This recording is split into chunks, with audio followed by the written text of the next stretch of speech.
wassalamu ala Rasulillah. Amma ba'd. Syukur kepada Allah Subhanahu wa taala setelah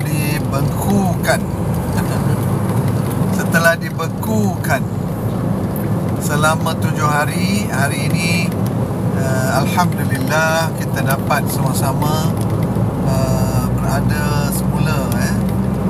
semula di alam maya. Masya-Allah. Okey tuan-tuan, malam ini malam 27 saya ambil kesempatan ini sebelum sambung insya-Allah i'tikaf. Di malam i'tikaf pun kita kena buat live juga.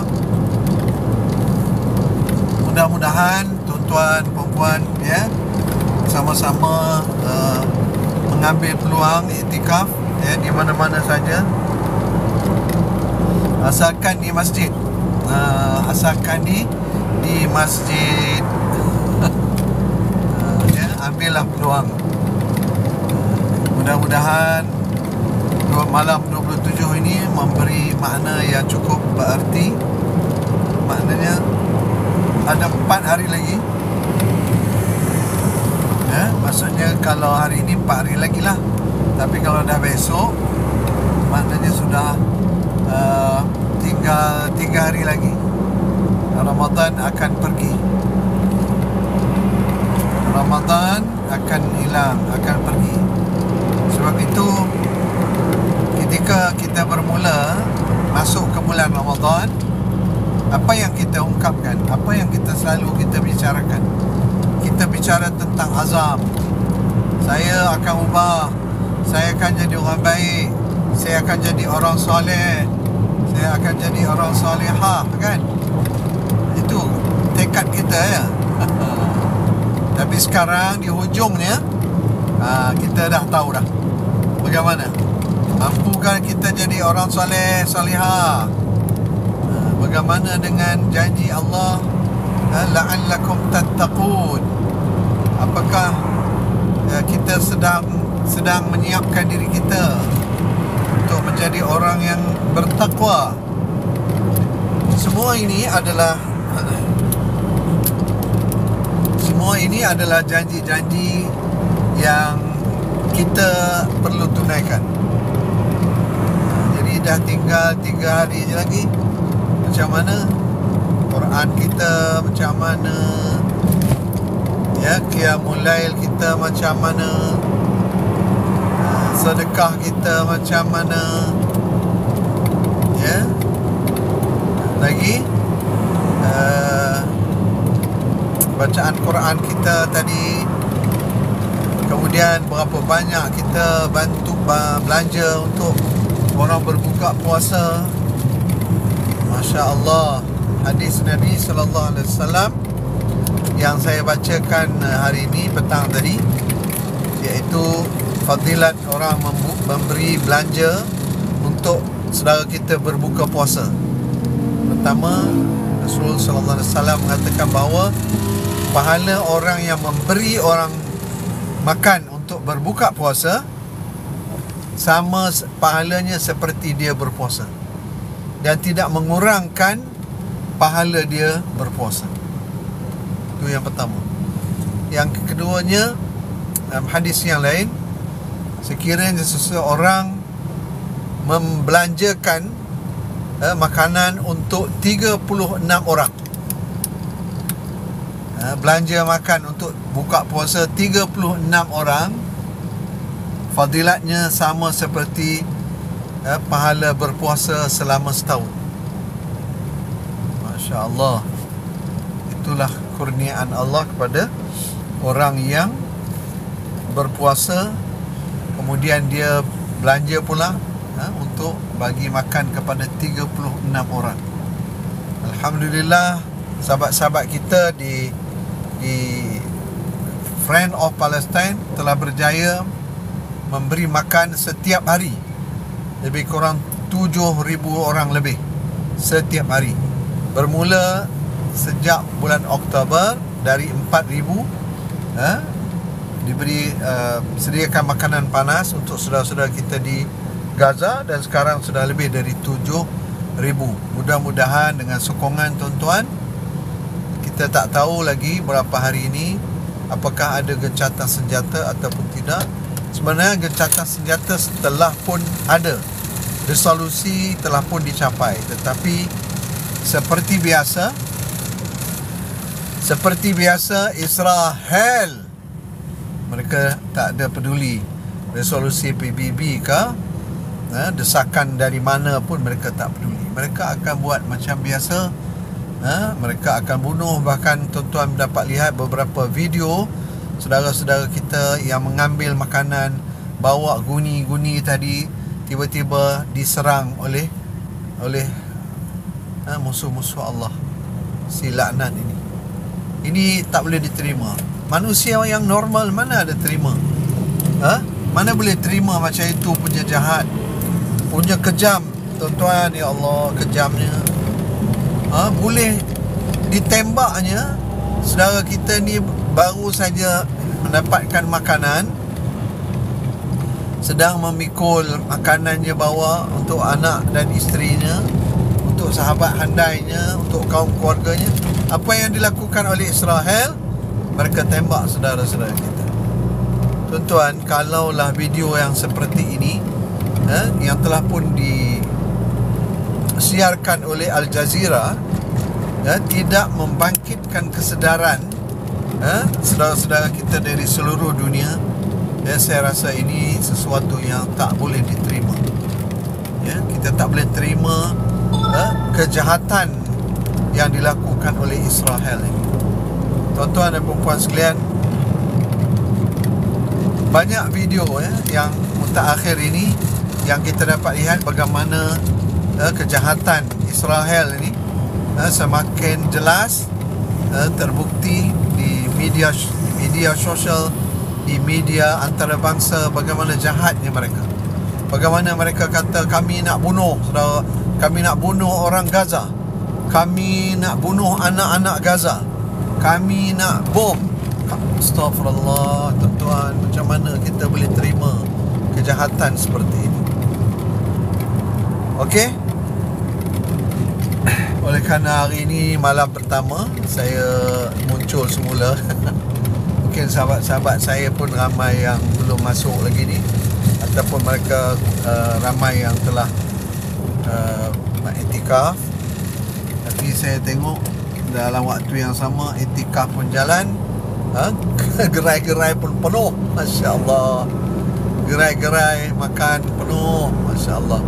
Dan kita harap begitu juga saudara-saudara kita yang berada di masjid Istiqamah, InsyaAllah kalau boleh dapatlah malam 27 ni. Sekejap lagi ni saya pun nak rehat. Lepas tu kita doakan, Masya Allah, memang mengantuk sangat. Ambillah masa yang peluang ini, InsyaAllah.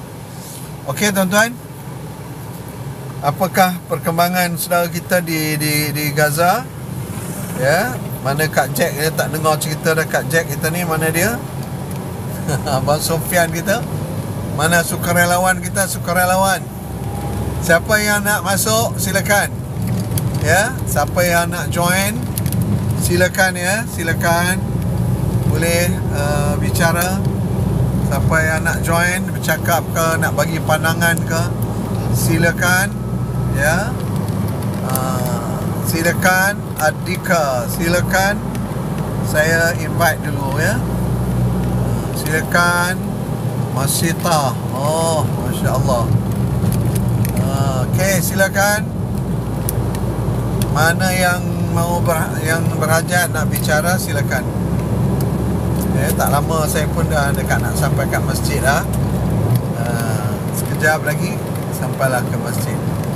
Okey, silakan kalau ada yang nak bagi pandangan, silakan. Ataupun dah lena.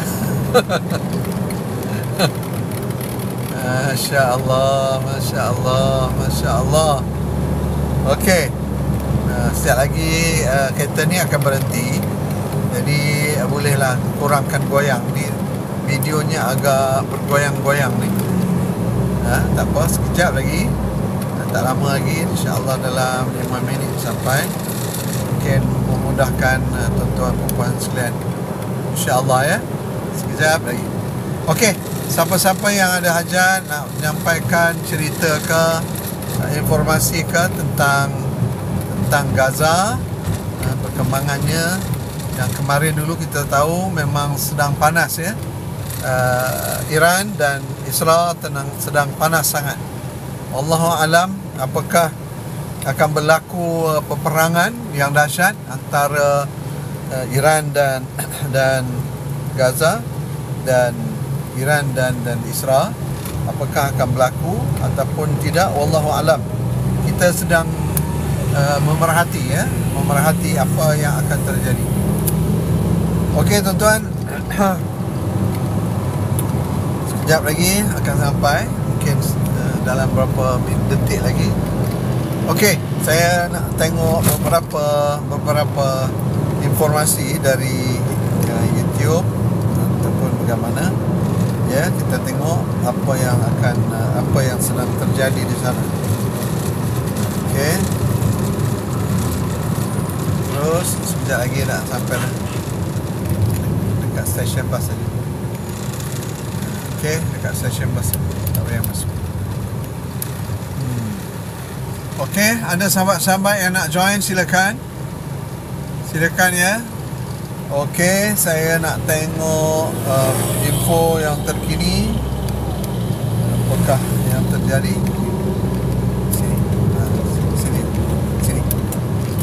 Sini. Ya.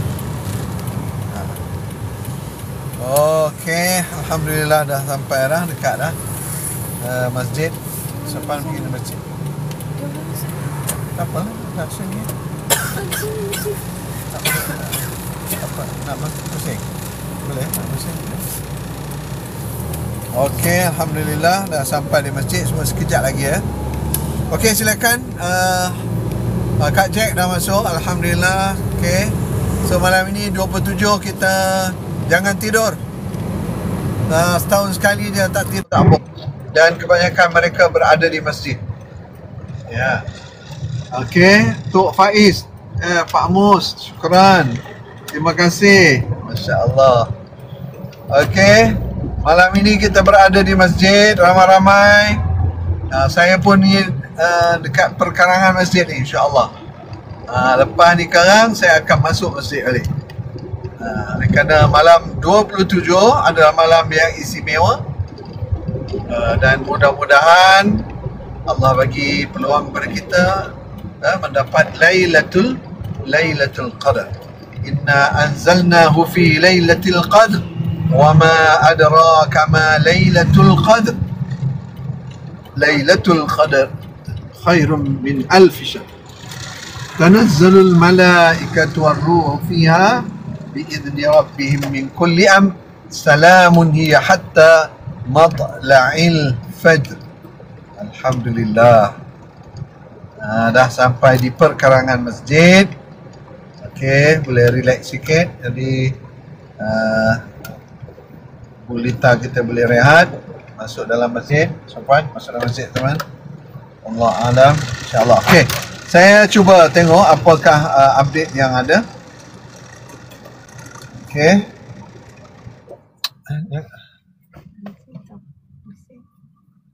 Okey. Okey, alhamdulillah saya sekejap ya. Okey, ni. Ada pasang enjin tidak. Okey, sekejap saya tengok apakah info yang ada. Okey.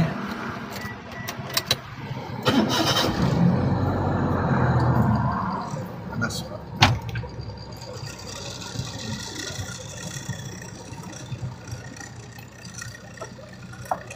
Okey, alhamdulillah. Sekejap ya.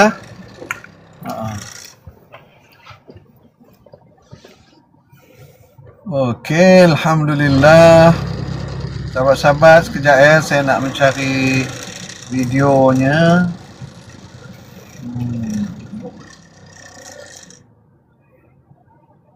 Okey, alhamdulillah.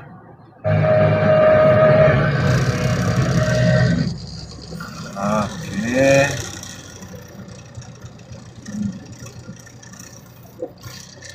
Sekejap ya. Okey. Gelap ya, gelap. Sekejap. Okey. Itu dia. Okey, Tok Faiz, sekejap ya. Kita nak tengok YouTube kita ni apa kesudahan, apa jadinya.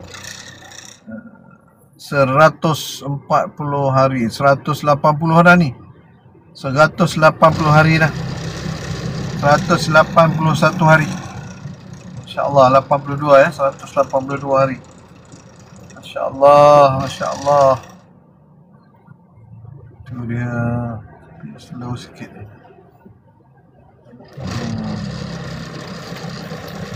Okey. Mana Kak Jack? Apa informasi Kak Jack? Tok Faiz. Assalamualaikum Pak Mus. Assalamualaikum warahmatullahi. Lama tak live Insya-Allah. ni. Ya, alhamdulillah. Baru dapat peluang. Ya, macam mana, ada perkembangan? Ada banyak perkembangan saudara kita di Palestin. Ya. Kebanyakannya kabar berita yang baik lah. Seperti Alhamdulillah. biasa mereka Yes. masih menyerang saudara kita di Palestin, tetapi serangan balas daripada beberapa penjuru, iaitu Pak Mus pun tahu kan, daripada Rusia, daripada Iran, Iraq, dan juga Lebanon.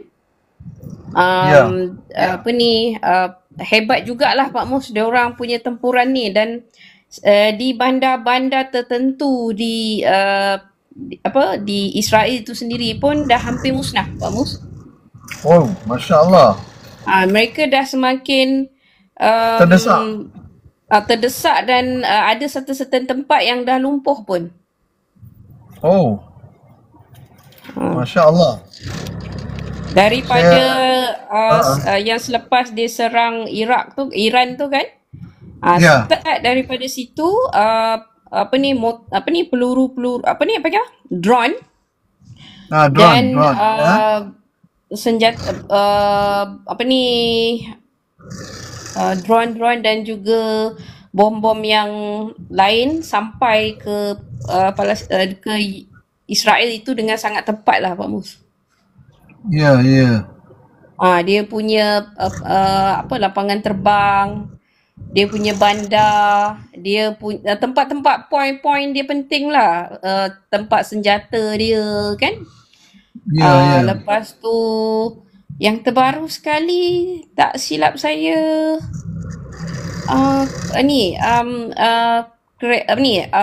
kapal terbang dia, bukan kapal terbang dia, jet dia. Jet dia? Jet dia. Oh, ada yang kena Ada. Masya-Allah. Kalau Pak Mus perasan, mereka pun dah semakin slow down untuk menyerang, untuk merebut Palestin tu sendiri, sebab diorang ni masuk daripada banyak tempat, yang menjaga Rafah, yang menjaga selatan dan timur, Gaza tu sendiri, dan juga daripada Baitul Maqdis, iaitu apa nama tempat tu Pak Mus? Lupa dah. Baitul Maqdis. Baitul Maqdis tu di kawasan barat lah tu. Tebing barat tu dia dah hampir keseluruhan lah, diorang dah dapat masuk kat situ. Maksudnya ada di antara pejuang-pejuang Islam yang dah berada di dalam kawasan-kawasan Tel Aviv itu sendiri. Diorang dah tak boleh nak kontrol dah. Tapi kalau Tel Aviv tu ialah pusat bandar dia lah. Ya. Di Tel Aviv tu pun banyak tempat yang dah kena Pak Mus. Oh, dah kena InsyaAllah. Alhamdulillah. Dan bila kita tengok pun Amerika dah tak bersuara, dia senyap je sekarang ni. Pun tidak, pun tidak. Dan negara-negara lain memang hentam dia cukup-cukup lah. Maksudnya sekarang ni Israel ni dia tak ada penyokong dah Pak Mus. Iyalah. Kalau kita tengok macam negara-negara yang menyokong dia pun Sekarang ni yang kita tengok senyap, diam. Tak cakap apa. Tak cakap apa ya. InsyaAllah. Tapi ada berita terbaru dari kawan kita di Singapura. Sekarang ni mereka main plot agama pula di dalam TikTok ataupun media sosial yang lain untuk memberitahu pada dunia yang nama-nama mereka itu ada di dalam Al-Quran disebut beberapa kali. Kemudian dia berkata bahawa mereka berkata tidak ada sebut pun nama Palestin dan tanah tu memang hak mereka. Jadi dia orang minta sokongan lah macam tu. Dan Pak Mus pun tahu kan, ada ramai di kalangan saudara kita orang Islam itu sendiri pun tidak memahami konteks Al-Quran tu, dan mereka pun macam tercari-cari daripada konteks teks yang dihantar oleh laknatullah ni kepada orang awam di seluruh dunia tau Pak Mus, dia hantar. Bukan setakat dia bukan setakat Indonesia, Singapura sahaja, dia hantar ke seluruh dunia. Untuk sekarang ni dia target untuk orang Islam pula support dia orang. Sebab mereka mengatakan mereka itu Islam. Sebab dalam Al-Quran menyebut terlalu banyak nama mereka. Tapi saya sampaikan kepada sahabat saya semalam, sebab dia orang tanya pasal benda ni kan. Saya kata tak apa, kalau itu yang mereka jawab, cuba kamu saya dulu banyak baca tafsiran Pak Mus. Sebab kita nak baca tak lancar kan. So saya banyak berulang-ulang baca tafsiran daripada surah Al-Baqarah, surah Al-Imran dengan surah An-Nisa. 3 surah tu memang saya faham betul dia punya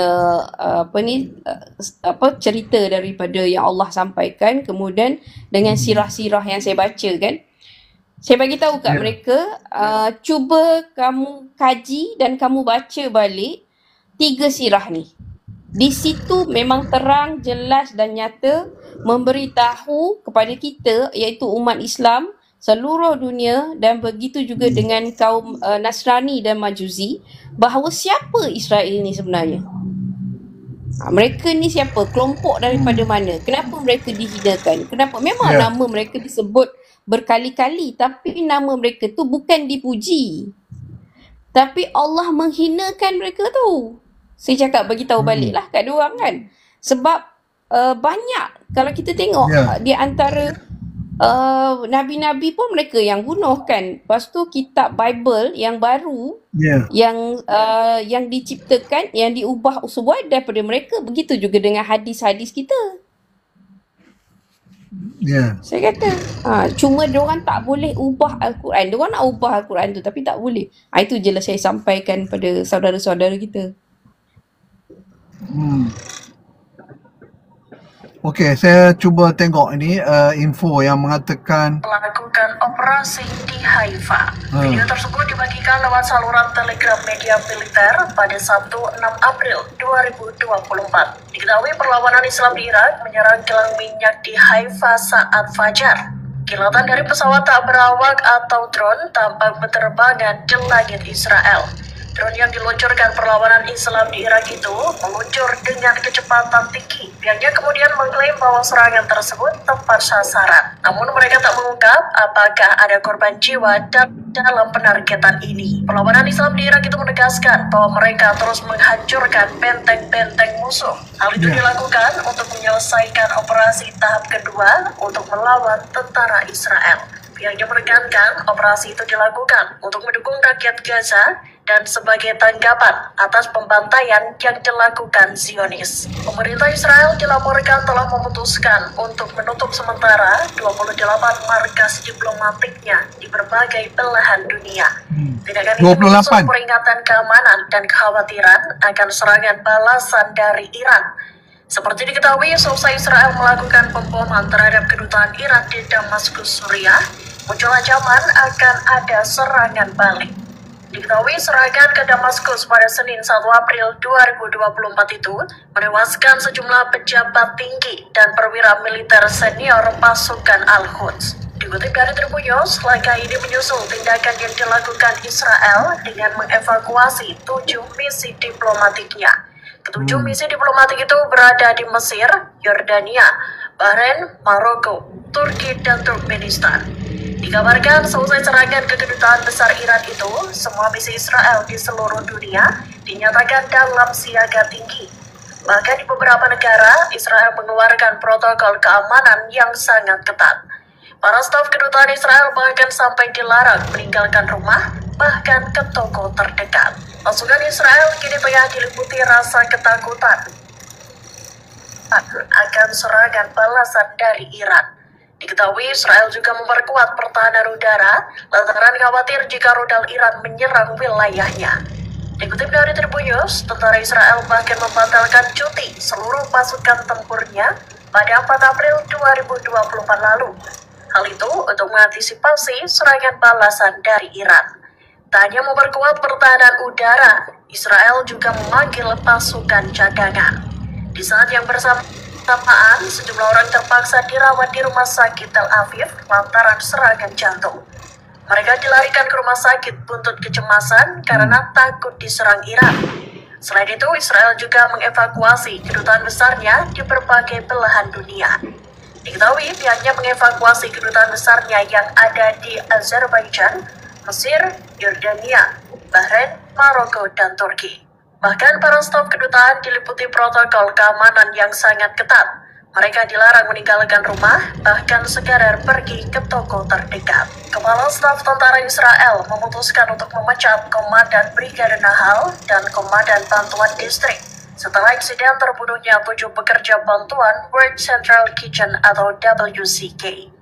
Pasukan Israel alias IDF dilaporkan juga memberi teguran keras ke Komandan Wilayah Selatan dan Komandan Divisi 162 serta Brigade Nahal. Dikutip dari Tribunnews, pemecatan Komandan Brigade Nahal itu tampak dibagikan lewat unggahan ex-IDF. Dalam cuitan yang dibagikan pada Jumat 5 April 2024, IDF mengaku telah melakukan investigasi atas insiden terbunuhnya staf WCK. IDF pun mengambil langkah untuk memecat komandannya sendiri.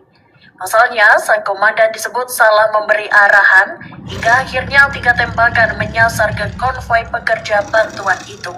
Dikabarkan sang komandan mengklaim ada sejumlah anggota Hamas dalam konvoi mobil WCK. Alhasil, pasukannya menembak konvoi tersebut dan mengakibatkan 7 pekerja bantuan tewas. Jangan Tribun X. Okey, kita dengar dari panjang ulasannya. So maknanya informasi yang kita dapat, Israel menutup 28 kedutaan di seluruh dunia. Ini petanda yang jelas bahawa Israel ni sedang dalam keadaan panik. Mereka bimbang akan diserang oleh Iran. Jadi maknanya semakin jelas mereka tidak ada kekuatan kalau negara ini bergabung. Sekarang, kalau negara ini bergabung sama, insya-Allah Israel akan hancur. Inilah ujian pada kita. Kak Jack, macam tu nak Kak Jack? Betul. Ya? Betul. Jadi sukarelawan kita ni ada berapa orang yang join malam ni? Macam tak nampak pun. Macam tak nampak Beritahu dengan sahabat-sahabat lain, informasikan dalam grup. Banyak juga negara-negara Arab yang ada kedutaan Israel. Ya, aduh. Memang betul. Dah Sebab Pak itu Bos, kita saya dah send kepada mereka dah tadi. tolong ya. So ini latihan kita juga malam 27 ni. Kalau boleh, kalau yang dekat masjid, pergi masjid. Kalau jauh dari masjid, buatlah amal di rumah. Sebab malam 27 ni malam yang sangat penting. Malam ni Pak Mos, dengan malam semalam dengan malam ni kan dekat Masjid Al-Falah pula. Masjid Baitul Maqdis. Ya. So mereka kan solat sebanyak 60,000 60,000 ke 600,000 60,000 orang rasanya semalam. Oh, Masya Allah. 60,000. Then start daripada yang 25 malam 25 tu kan. 25 tapi semalam malam 26 polis Yahudi ni dah kacau. Diorang buat tembakan rambang. Lepas tu diorang hantar drone. Tapi orang Palestin situ tak berganjak daripada maksudnya dia pergi sekejap lepas tu dia sambung balik macam tu. Sebab malam ni kan penting kan Pak Mus kan. So diorang memang kacau lah. Lagipun dekat situ diorang kacau tu Fatah macam tak ada function lah Pak Mus. Ya. Itulah dianya yang namanya Fatah ni, itulah masalah dia.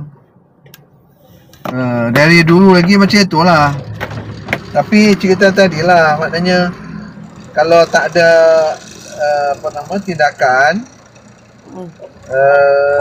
daripada pejuang-pejuang yang lain, itu yang kita jadi huru-hara tu kan.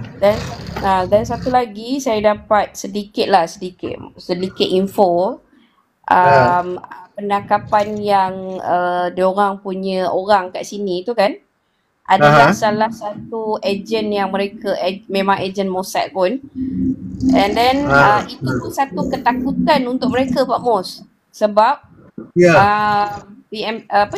polis pun bagi tahu ada ramai lagi dan mereka akan jejak sampai habis dan diorang akan tutup semua kawasan pembatasan ni. Diorang tutup, diorang kawal rapi ni nak cekup semua ni.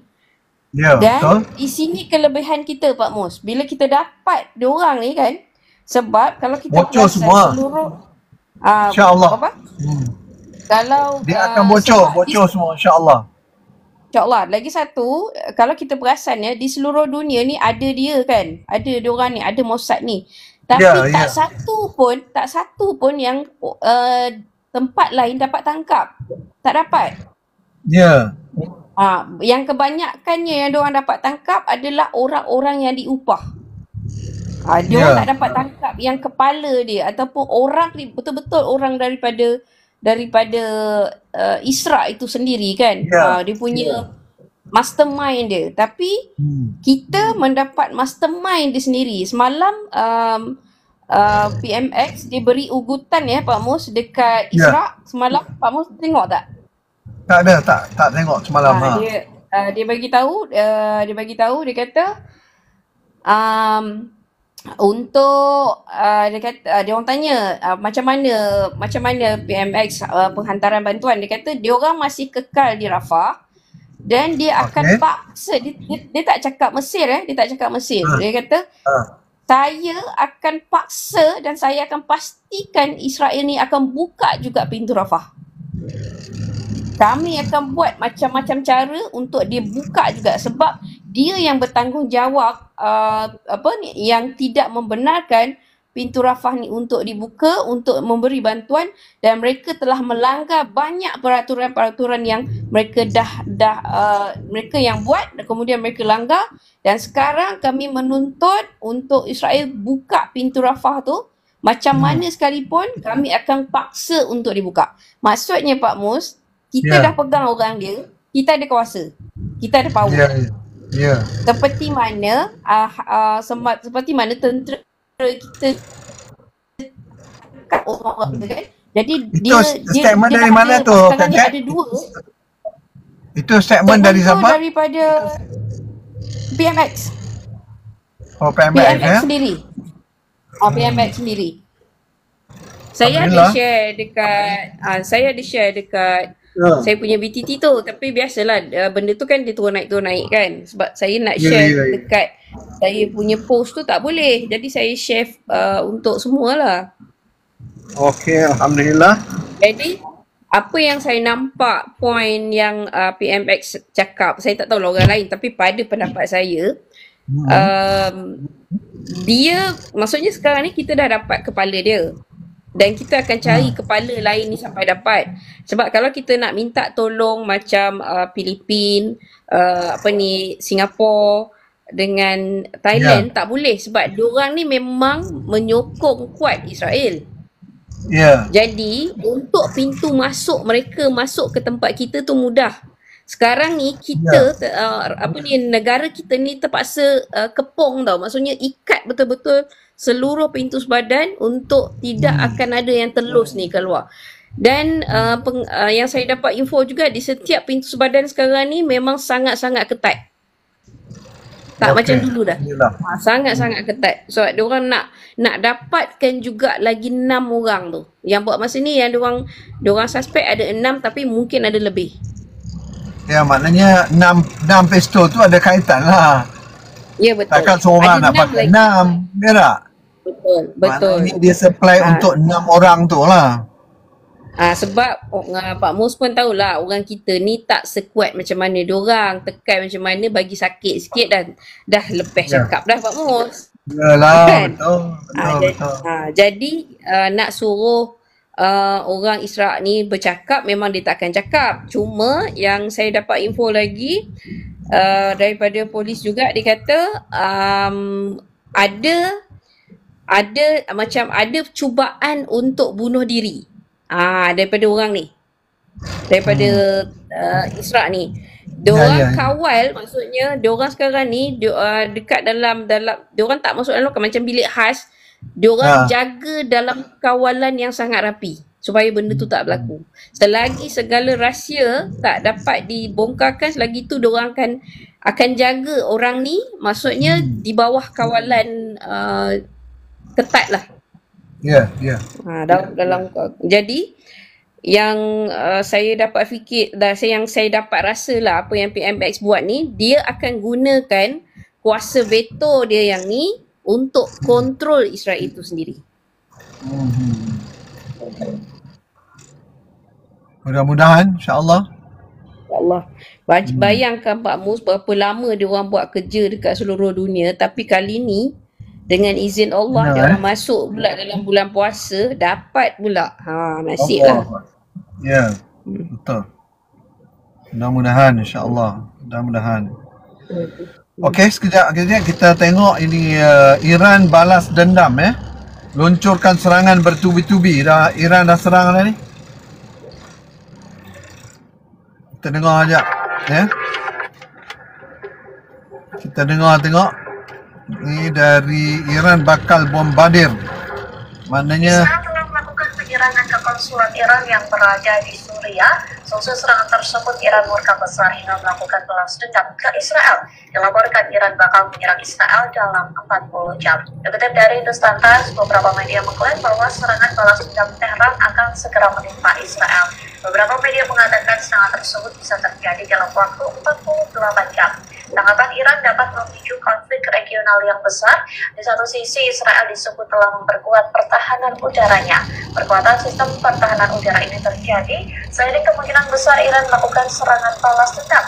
Pasukan pertahanan Israel atau IDF dilaporkan telah memanggil tentara cadangan untuk bersiap menghadapi kemungkinan serangan dari Iran. Diketahui sebelumnya Israel menyerang konsulat Iran di Suriah pada Senin 1 April. Serangan tersebut setidaknya menewaskan 13 orang. Di antara korban tersebut, 7 anggota Garda Revolusi Iran meninggal dunia. So ini satu gambaran yang kita nampak, maknanya akan ada perlawanan yang betul-betul ini sebab tadi kita dah tengok Iraq sudah pun menyerang ke Haifa. Jadi Haifa ni adalah tempat kilang minyak. So ini tanda yang sangat baik lah kalau dah mula serangan itu, dan kita berharap komitmen ini diteruskan Jadi kalau kita fikir takkan ada nak lawan lagi kan, sekarang ni kita dah nampak dah. Kita berharap macam itulah. Memang sebelum ini cakapnya Rusia pun sekarang dia dah hantar tentera dia ke Bukit Kolan. Ramai. Ya, betul. Standby dah kat situ. Nah. So kita berharap ada sesuatu yang luar biasa ya. Maknanya ini bukan main-main lagi lah. Kalau katakanlah ada negara Arab masih lagi nak bermain-main, ini satu yang sepatutnya tidak berlaku lagi lah. Tak boleh main-main dah kali ini sepatutnya. Jadi macam mana tindakan Malaysia yang mengatakan bahawa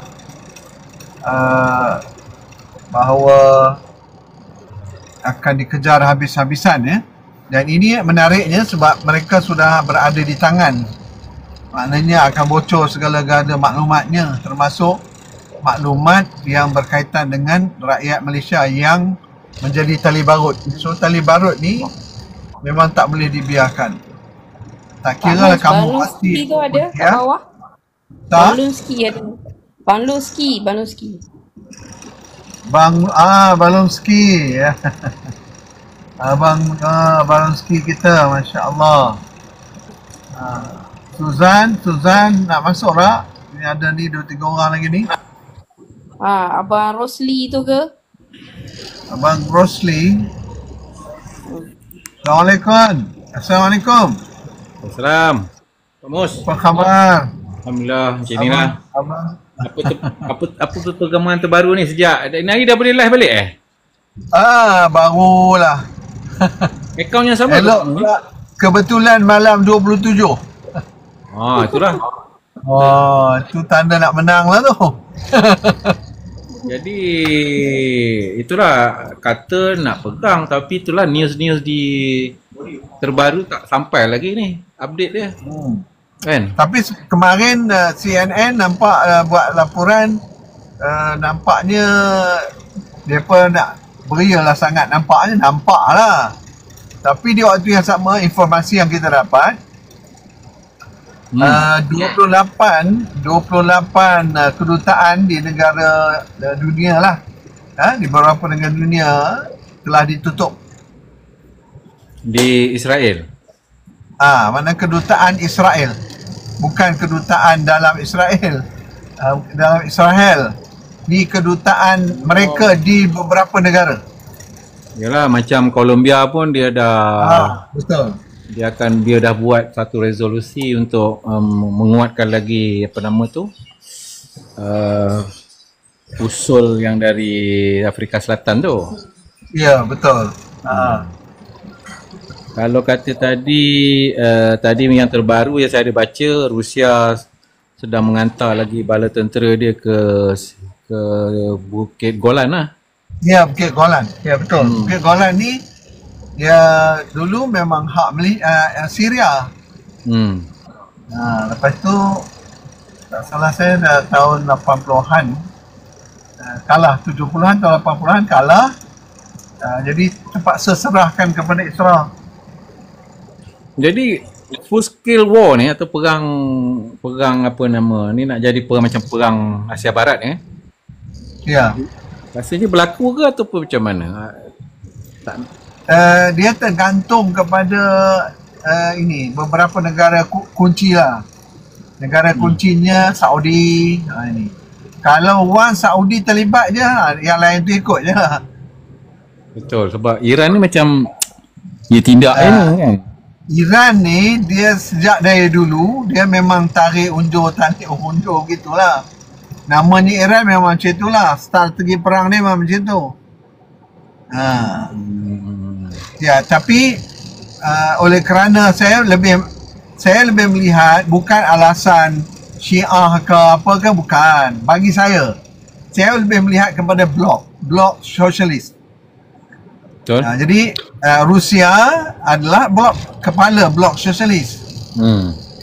Rusia, China, selepas tidak ada lagi dah secara jelasnya negara komunis. Jadi sebenarnya mereka beralih kepada kefahaman pelaksanaan sosialis. Mereka tidak sepenuhnya kapitalis. Sebab itu dia berlaga kapitalis yang dimonotori oleh yang dibawa oleh Amerika Syarikat dan kucu-kucunya ini akan terus berlaga dengan negara-negara yang kita kata negara-negara sosialis ni, blok sosialis. Itulah yang selama ni Amerika nak buat, nak mengkapitaliskan Ukraine tu. Betul. Nak bawa masuk dalam blok NATO. Mana Rusia nak bagi? Ya, betul.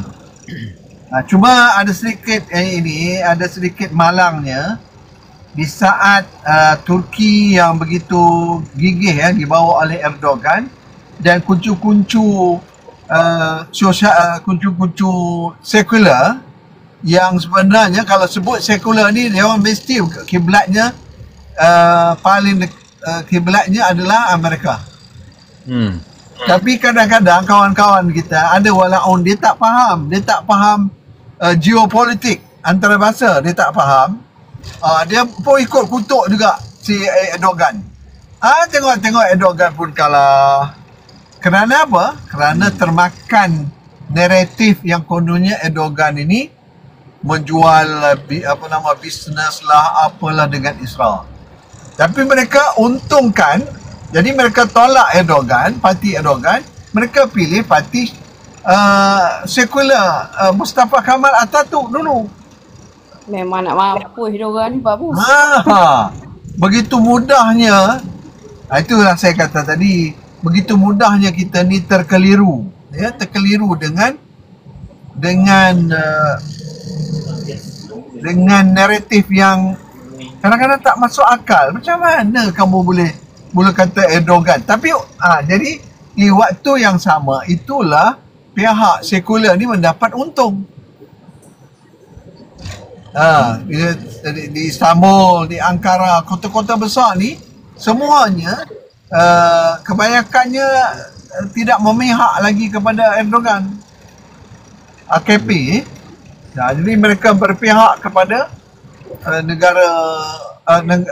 berpihak kepada parti sekular. Jadi macam inilah mana malahnya. Macam kumpulan-kumpulan macam penyokong siapa Imran Khan macam mana Pak Mus? Kalau Imran Khan maksudnya ni yang mana Imran Khan ni? Yang PM kata parti dia menang kan, tapi apa status dia orang sekarang? Oh ya, Imran Khan Pakistan. Sebenarnya dia menunggu proses lah. Berlakunya proses mungkin bawa masuk mahkamah semula untuk menyelesaikan isu Imran Khan ni. Tapi secara ininya majoriti Imran Khan dah kontrol. Betul lah, dia majoriti. Imran Khan dah kontrol, betul. Jadi kita dapat tengoklah macam mana maknanya Pakistan ni sebenarnya kekuatannya luar biasa. Kekuatannya luar biasa. Nuklear dia ada, dan dia ada tenaga-tenaga cerdik pandai, dia ada semua, kira hebat lah. Sebab itu antara yang dia orang paling takut ialah bergabungnya Indonesia, Malaysia, Pakistan, Turki. 4 negara ni kalau bergabung, itu belum cerita lagi lah. Negara-negara Arab tu kalau bergabung, Alhamdulillah. Ya kan? Tapi kalau 4 ini bergabung, semua ada di situ. Kekuatan teknologi ada, knowledge ada, macam-macam ada. Kalau bergabung 4 negara ni. Dan Indonesia, kita tahu Indonesia SDM, dia orang punya tentera. Oh, itu hebat. Indonesia ni memang antara tentera yang paling ditakuti oleh dunia. Indonesia dan Malaysia sebenarnya dia sebab dia orang punya latihan dia tu. Ya. Jadi macam sekarang ni dalam keadaan kita tak tahu bila lagi gencatan senjata kan? Gencatan senjata dah berlaku. Resolusi dah keluar, cuma Israel dia orang tak praktis saja. Tak comply lah. Tak apply, yes, betul. Jadi maknanya sepatutnya ada langkah, kan ada resolusi itu ada langkah dia. Langkahnya ialah misalnya masukkan barang-barang bantuan, hentikan serangan. Itu langkah-langkah tu mesti diikuti.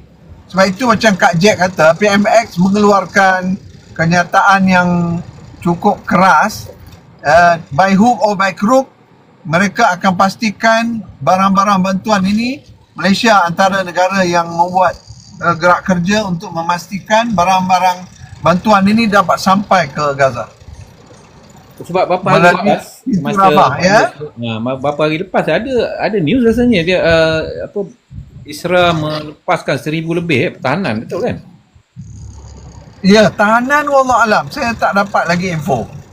Yang kata tapi dia belum. Melepaskan 1,000 lebih tebusan. Oh, ada ya?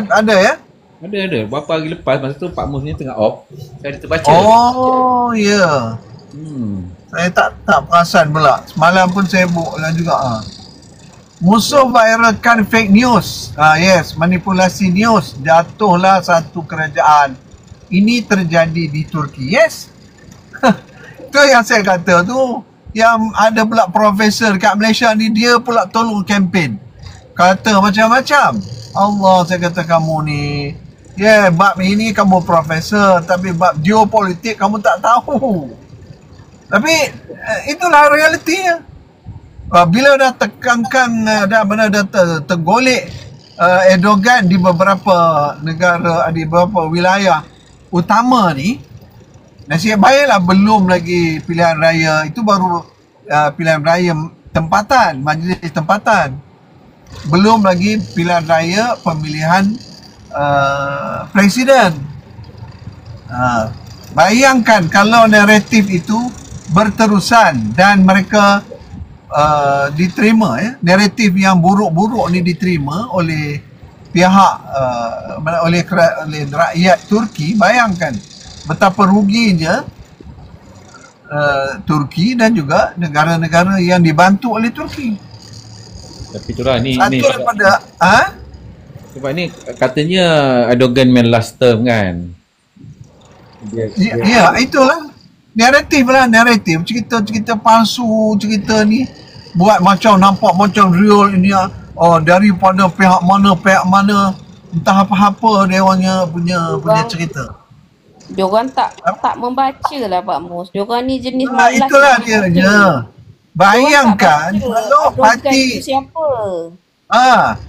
Kalau parti sekular Mustafa Kamal Atatürk ni, mereka mahukan hubungan yang normal dengan pihak Israel. Situ je kita nampak. Dan yang Erdogan tidak mahu adakan hubungan normal dengan pihak Israel. Dia dah putus hubungan tu kan. Dia punya kan dah putus hubungan kan, dia diplomatik. Ya. Tapi mereka maknanya sekarang kalau naik sekular ni akan jadi normal lah.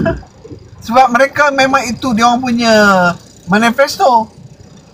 Masjid Hagia Sophia tu akan kembalilah kepada saya tak pastilah, tapi dia orang memang akan kembalikan Hagia Sophia tu kepada asalnya, percayalah. Sebab itu target dia orang pun untuk jatuhkan Turki tu. Itu dianya. So pihak-pihak yang tu yang kadang-kadang saya rasa sedih juga ustaz-ustaz ni. Kalau tak tahu geopolitik, jangan cerita tentang geopolitik, jangan cerita tentang benda-benda yang tak jelas. Mereka tak membaca tentang macam mana Erdogan ni dia mula-mula dididik dan dia ni berapa kali dipenjarakan oleh kerana penentangan dia kepada mereka-mereka yang menentang ni Pak Mus. Sama lah macam mana di Malaysia ni. Macam mana di Malaysia ni, tadi saya sembang dengan orang Perlis. Dia tanya, saya sekarang sudah tak ada projek dia. Perlis tak ada projek. Saya sudah cakap, saya kata, you pasal apa? You punya keluarga, dia ni orang luar tapi dia banyak kontraktor lah. Dia kata, sekarang tak ada projek langsung, kata dia. Saya terpaksa pergi ke Penang nak dapatkan projek. Macam mana mau dapat projek?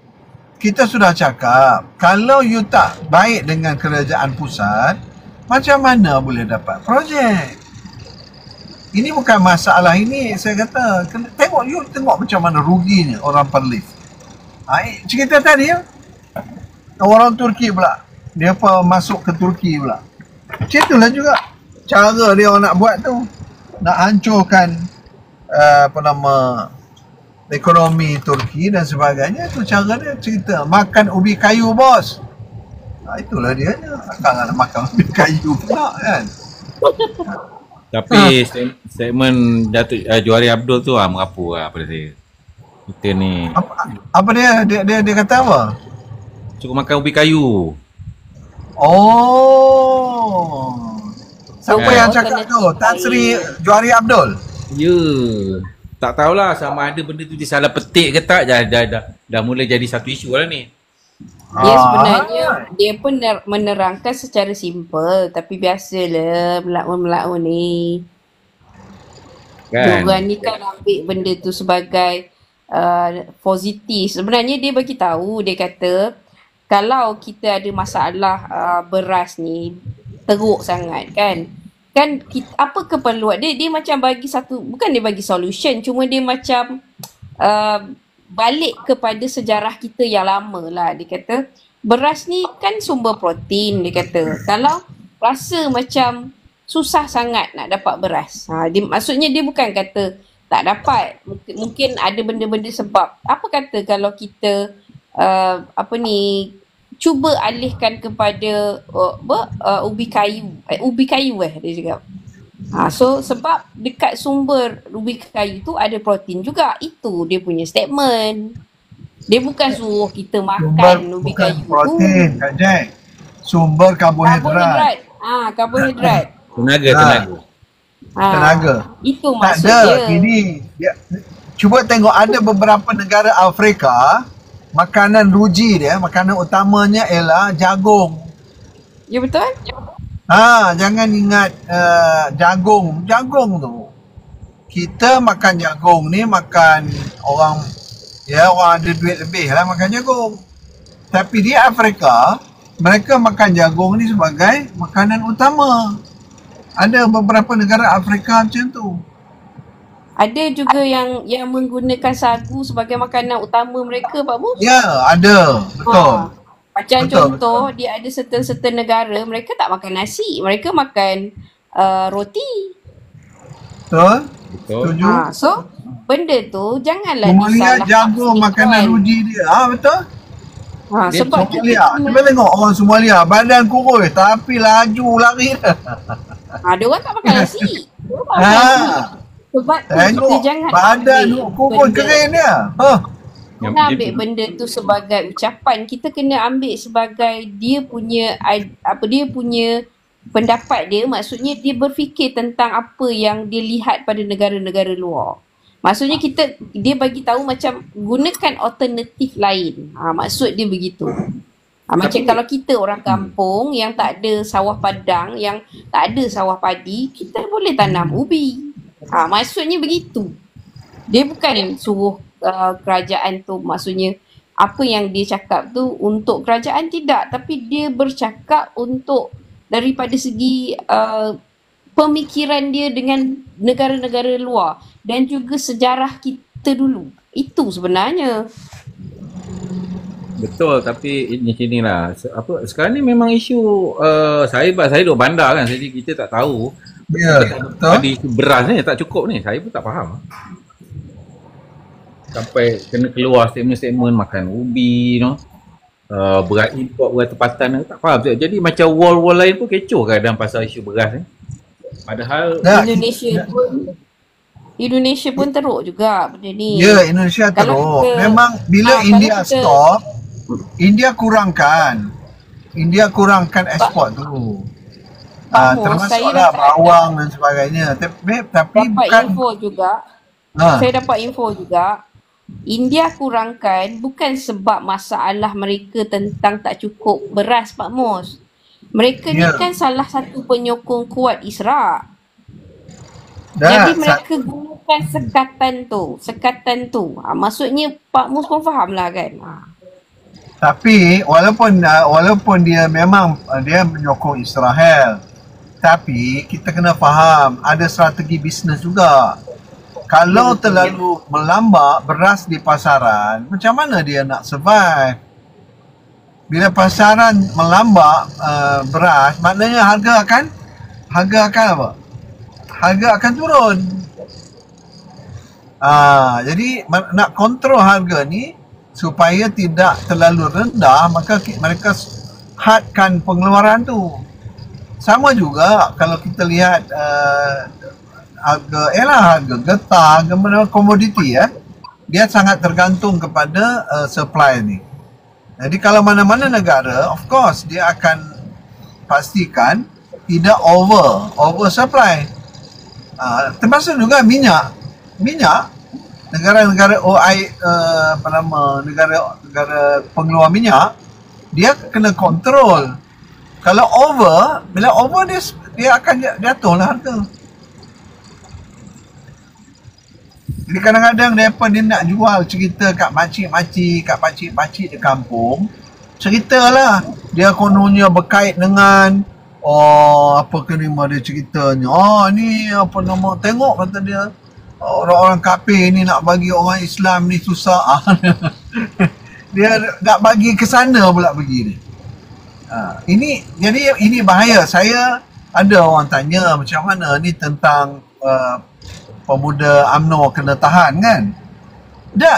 Kena faham lah di mana kamu nak bercakap ni. Kamu masuk negeri yang di sana itu bagaimana. Jadi kita kadang-kadang takkanlah level ketua UMNO, ketua pemuda UMNO kita nak ceritakan benda-benda yang basic. Macam kita lah, kita tahu dah situ banyak ular, yang kamu pergi tak pakai kasut di situ, kena batuk lah. Dia lagi satu Pak Amir. Kita ni okeylah kalau campur dengan Sabah Sarawak, kita cuma dalam 59% je. Ya. Di more than half je. Jadi kita tak boleh kena consider dari segi majmukan. Ya, majmuk. Ya, majmuk toleransi kan. Jadi apa yang KP UMNO tu buat awal-awal tu betul kan. Ya. Lepas tu bila dah ada arahan agung sebagai Poli dan tindakan, dia masih nak pergi roadshow pasal benda ni. Jadi saya rasa ini agak keterlaluan dan tak sesuai dengan apa yang saya heran juga. Saya heran juga ada satu kefahaman yang saya perhatikan. Baru ini saya tengok satu video dia tendang patung dia tendang-tendangnya patung tu. Lepas tu dia mengeluarkan ungkapan, tapi tak tahulah orang tak ada buat report lagi, wallahualam. Dia mengungkapkan kata ni orang Islam ni bodoh. Tengok dengan puak-puak yang sembah ini pun kamu takut, puak yang kafir ni pun. Saya dah faham di situ bahawa seolah-olahnya toleransi ni dia macam bukan dari Islam. Betul. Dia punya cara mereka persembahkan tu, reaction mereka tu, seolah-olahnya dalam Islam ni tak ada tolak ansur langsung. Ini salah kefahaman yang menganggap Islam tak ada tolak ansur ni. Ini bukan fahaman Islam yang betul. Padahal Pak Mus di Amerika tu berkembang Islam ni betul-betul hebat. Di negara kita ni makin rasa ni macam tak ada orang nak minat kat Islam. Yalah. Kita ni. Betul. Kalau katakan kita rasa serang mereka, kita boykot perniagaan mereka, kita susahkan hidup mereka, berapa orang nak ikut kamu nak masuk Islam ni? Saya kadang-kadang saya rasa takkanlah to that level lah kan. Takkanlah sampai tahap macam itu punya pemikiran kamu. Kononnya kita nak kena tunjukkan keganasan kita. Ini apa punya pemikiran ni? Mana ada orang nak ikut, nak takut kamu? Tak, dia pun ni ingat, kita akan boykot sana, boykot sini. Brother, come on lah brother. Kalau ada dia orang punya puak-puak ni lah, kalau dibuatnya boykot, apa jadi kepada negara kita ni? Saling boykot. Puak ni boykot, orang ni puak ni, lingkup habis negara ni. Takkan yang basic macam ini pun hampa tak faham. Saya kadang-kadang saya kata apalah ya Allah macam ni. Dia orang kontrol harga pasaran sebenarnya. Kalau katalah dia orang bersatu, dia orang nak naikkan tekan harga-harga import ni. Mati kita, orang Melayu kita ni. Ya, seolah-olahnya macam saya tak nampak. Saya menyerulah kepada pemimpin-pemimpin Melayu, ya. Hampa sepatutnya membawa pemikiran yang wise, wisdom. Bukan pemikiran yang Melayu kita nak lawan macam lah tahun 60-an, 70-an. Saya kadang sedih. Kebodohan cara berfikir. Kebodohan tu nampak sangat dari segi contohnya buat demo depan Speedmart, ya. Jadi tak boleh salah kedai pula tu, kan? Allah. Jadi ada satu di Kedah tu tak apa mat pun salah kedai juga. Lepas tu nampak sangat tentang kromo kata. 2-3 hari ni reda sikit lah kan. Jadi kita sebenarnya nak alih isu yang lebih besar, perjuangan di Palestin kat situ. Jadi kalau diorang ni betul-betul nak berjuang, masa Gaza kena bom, masa kitchen UNRWA kena bom, betul. Negara-negara Amerika, UK, Jerman tarik funding daripada UNRWA. Kenapa puak-puak nak bising? Itulah perjuangan. Kalau nak ikut macam mana PMX punya cara progresif. Begitu kita tak boleh toleh ke belakang dengan cara bunuh pedang lah just because benda tu tak 4 pasang je pun. Ya, betul. Salah tak itu salah. Yang kita tengok. Saya tengok satu ucapan ringkas. Saya benda yang sama juga. Saya sependapat dengan PMS. Dia kata, kalau katakan RUU 355, kalau betul-betul nak dilaksanakan, dah tahap mana? Kan mesti bawa ke tahap-tahapnya. Okey, lepas ke parlimen, dibawa dari kabinet, bawa ke parlimen, dari parlimen bawa ke Majlis Raja-Raja Melayu, Badan Raja-Raja Melayu bawa pula balik ke Peguam Negara, Peguam Negara bawa balik kepada kabinet, bawa balik. Banyak prosesnya. Yang kita nak tanya, kamu buat dia sampai tahap mana? Tak ada pun kata di PMX satu apa benda pun, cerita aja. So yang ini yang sebenarnya merugikan kita. Okay, tuan-tuan, saya nak sambung balik Abang Long. Saya di depan masjid ni, perkarangan masjid. Saya nak sambung balik, bukan nak sambung apa, nak rehat je lah dalam cara orang tua-tua. Kat mana ni Pak Mun? Masuk dalam kat mana? Saya dekat, semalam saya di Shah Alam. Dengar kata di Bukit Jelutong hebat masjidnya, tapi tak tempat lagi. Malam ini saya di Masjid Syakirin di Gombak. Malam besok tak tahu lagi ni. Katanya Bukit Jelutong hebat lah. Cuma saya semalam saya di Masjid Shah Alam. Alhamdulillah, ramailah, alhamdulillah. So malam ini saya di Masjid Syakirin. Pukul 4.30 nanti dia buat qiyamul lail sampai pukul 5 suku macam tu, 1 jam. So insyaAllah, jadi mana-mana sahabat-sahabat yang berdekatan dengan masjid, ini sunnah yang dibuat oleh Rasul sallallahu alaihi wasallam dan para sahabatnya, iaitu 10 malam terakhir mereka tinggalkan tempat tidur mereka dan mereka mencari masjid untuk iktikaf. Tak semestinya kita bangun sepanjang malam, tapi cukup memadai kita tadi tarawih, kemudian kita bermalam di masjid. Itu yang penting, bermalam di masjid buat tahap ini. Tapi kalau di Indonesia, Abang Long, saya sebenarnya rindu sangat suasana di Indonesia. Di Indonesia tu 10 terakhir tu mereka betul-betul berada di masjid. Itu apa cerita yang ada satu kabupaten yang dah raya ni hari Pak Mus? Itu fahaman, biasalah, fahaman sesat ni masih lagi ada. Indonesia ni negara besar.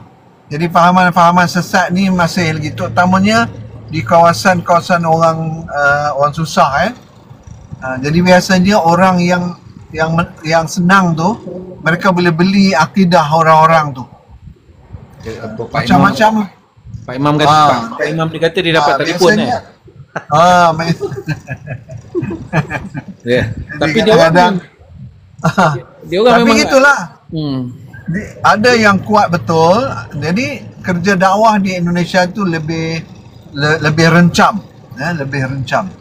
Jadi kerja dakwah kita ni di Malaysia ni taklah separah macam mana di Indonesia, tapi oleh kerana Indonesia ni negara besar, negara yang penduduknya 10 kali ganda daripada kita.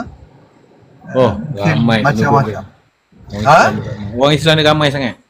Sama ramai. Jadi subhanallah, saya ada adik-beradik saya, anak-anak saudara saya kadang-kadang sedih tengok kan, mereka nak dapat kerja kerjaan ni, ya Allah, mereka terpaksa rasuah bang bayar.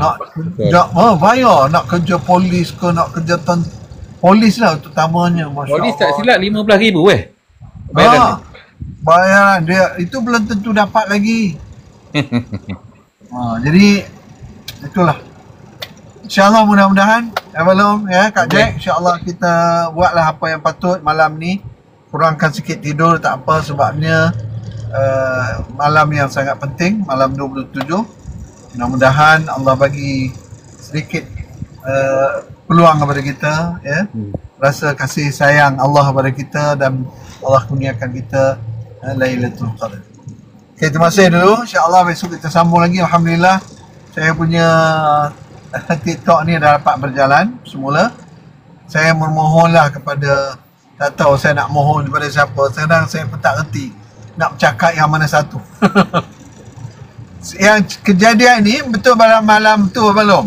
Malam saya buat live malam launching tu. Ya, launching tu tiba-tiba dia padam. Allah, saya kata hilang terus video-video tu. Dia kata community guide dia kata community guide lah apa, aduh saya tahulah. Okey, terima kasih semua. InsyaAllah kita jumpa besok. Assalamualaikum warahmatullahi wabarakatuh. Waalaikumsalam. Okey, Kak Jeb. Waalaikumsalam.